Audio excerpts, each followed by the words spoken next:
Hello everyone, आज की इस वीडियो लेक्चर में हम डिस्कस करेंगे फैक्टर्स अफेक्टिंग बेस हाइड्रोलाइसिस। तो आज की इस वीडियो में कुछ फैक्टर्स देखेंगे जो कि बेस हाइड्रोलाइसिस की रेट को अफेक्ट करते हैं। तो सबसे सबसे जो फर्स्ट हमारे पास में फैक्टर आता है वो आता है टाइप ऑफ कॉम्प्लेक्स, जिसे हम क्या कह सकते हैं, इफेक्ट ऑफ कॉम्प्लेक्स भी कह सकते हैं। कि हमारे पास में जो वेरियस टाइप के जो कॉम्प्लेक्सेस होते हैं उनका बेस हाइड्रोलाइसिस पे क्या इफेक्ट पड़ता है। सो जो हमारे पास फर्स्ट कॉम्प्लेक्स है, the complex like COCN5Br3- which do not have NH hydrogen undergo hydrolysis much slowly in basic solution at a rate which is almost independent the OH minus concentration, but the complexes like CONH3 5Cl2 plus which have NH hydrogen undergo hydrolysis much faster in basic solution as compared to those which do not have NH hydrogen। तो हमारे पास में जो complexes होते हैं हम उसको दो type की कैटेगरी में डिवाइड कर देते हैं। एक जिनके पास NH हाइड्रोजन होते हैं, ठीक है, ये वाले कॉम्प्लेक्स हो जाएंगे, और एक जिनके पास NH हाइड्रोजन नहीं होते हैं। तो जिनके पास NH हाइड्रोजन नहीं होते हैं वो जो हमारे पास में हाइड्रोलाइसिस है वो स्लोली शो करते हैं, ठीक है, इन बेसिक सॉल्यूशन की हम बात करें। लेकिन जो हमारे पास में कॉम्प्लेक्स जिनके पास क्या होते हैं, NH हाइड्रोजन होते हैं, जैसे CONH3 5Cl2 प्लस, ठीक है, तो ये जो होते हैं अंडरगो होते हैं hydrolysis much faster than as compared to ये वाले जो कॉम्प्लेक्सेज हैं। ऐसा क्यों होता है? क्योंकि जो हमारे पास में ऐसे कॉम्प्लेक्स जिनके पास NH हाइड्रोजन है वो क्या करेंगे, SN1 कॉन्जुगेट बेस मैकेनिज्म को फॉलो करेंगे और क्या बना देंगे, एमिडो कॉम्प्लेक्स बना देंगे, ठीक है, यानी कि कॉन्जुगेट बेस को फॉर्म कर देंगे। तो वो वाला जो मैकेनिज्म होता है हमारे पास में वो फास्ट होता है एज कम्पेयर टू जो हमारे पास में SN1 और SN2 मैकेनिज्म होता है।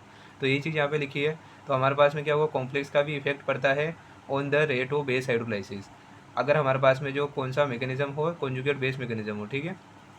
सेकंड हमारे पास में इफेक्ट आता है वो है इफेक्ट ऑफ सॉल्वेंट। तो इसमें क्या होता है, hydrolysis reaction in basic solution which contains good OH minus concentration show high rate of reaction because they occur via SN1 conjugate base mechanism, while those reaction in which there is no OH minus ion will undergo hydrolysis via SN1 और SN2 mechanism which is slow as compared to SN1 conjugate base mechanism।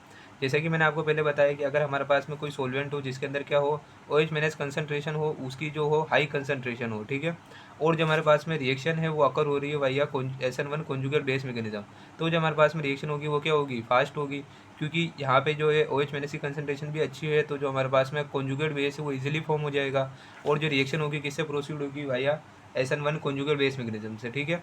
तो यही चीज़ होती है यहाँ पे। और second चीज़ हमारे पास में क्या है, अगर यहाँ पे हाई कंसनट्रेशन ऑफ बेस जो है हमारे पास में प्रेजेंट नहीं है, तो जो हमारे पास में रिएक्शन होगी या फिर जो हाइड्रोलाइसिस अकर होगा वो किससे होगा, SN1 और SN2 मैकेनिज्म से, जो कि हमारे पास में SN1 कॉन्जुगेट बेस मैकेनिज्म से क्या होते हैं, स्लो होते हैं।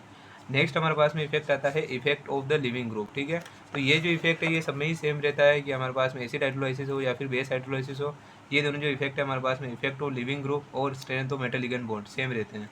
तो इफेक्ट ऑफ लिविंग ग्रुप क्या होता है, the rate of base hydrolysis is directly proportional to the ease of the breaking of the bond between the metal and ligand, better the living group faster will be the base hydrolysis, ठीक है। तो जो हमारे पास में attach या फिर जो leaving group है जो कि हमारे पास में मेटल से अटैच है और जो लीव करेगा हाइड्रोलाइसिस के दौरान, ठीक है, अगर वो इजीली लीव हो जाता है तो वो क्या होगा, जो हमारे पास में हाइड्रोलाइसिस की रेट होगी वो हाई होगी, और अगर उसको निकालने के लिए हमारे को ज़्यादा जो होती है एनर्जी रिक्वायर्ड होती है, तो हमारे पास में जो बेस हाइड्रोलाइसिस की रेट होगी वो क्या होगी, एज़ कम्पेयर टू स्लो होगी, ठीक है।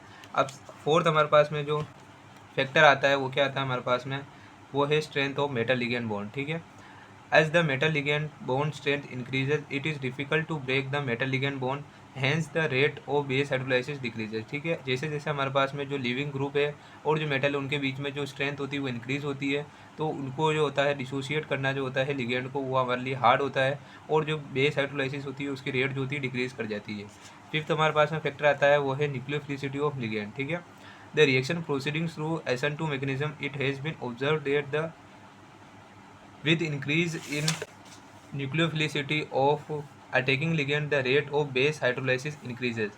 But when the reaction is proceeding through SN1 conjugate base mechanism, the addition of strong nucleophiles such as NCS minus NO2 minus N3 minus does not affect the rate of base hydrolysis. It can be understood as the strong nucleophile are not strong base like OH minus and hence unable to accept a proton from the amine complex to form conjugate base, ठीक है। तो इसमें क्या होता है कि जो हमारे पास में न्यूक्लियोफिलिसिटी होती है ऑफ जो अटैकिंग लिगेंड अगर वो इंक्रीज करते हैं, तो जो हमारे पास में SN2 मैकेनिज्म होता है जिससे अगर रिएक्शन प्रोसीड हो रही होती है तो जो हमारे पास में क्या होना चाहिए, रेट होनी चाहिए वो इंक्रीज़ होनी चाहिए।